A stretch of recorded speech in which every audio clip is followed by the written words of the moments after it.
As humans, we hunger for so many things. We hunger to know and be known. We hunger for others to accept, to understand, to embrace us. We hunger for a life with meaning and purpose and beauty and joy, connection and laughter. One of the places where I see God meet these desires time and time again is around the table, both in the food we eat and the company we keep. Psalm 34:8 says, "Taste and see that the Lord is good." And so I decided to take the invitation literally.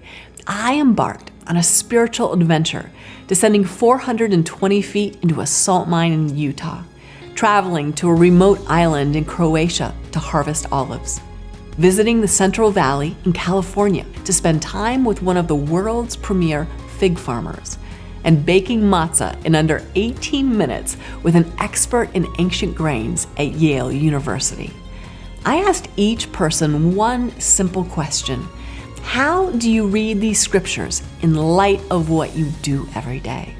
And their answers changed the way I read the Bible forever and shifted the way I approach every meal. And so I am inviting you to join me for 6 weeks on an extraordinary culinary and travel exploration of Scripture through the Taste and See Bible study and book.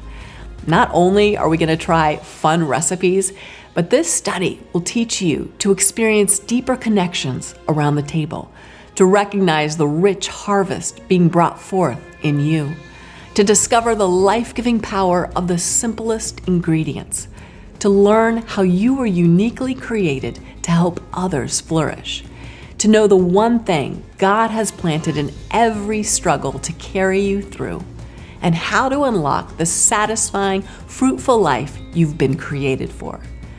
I believe that God's focus on food in the Bible is meant to do more than satisfy your stomach.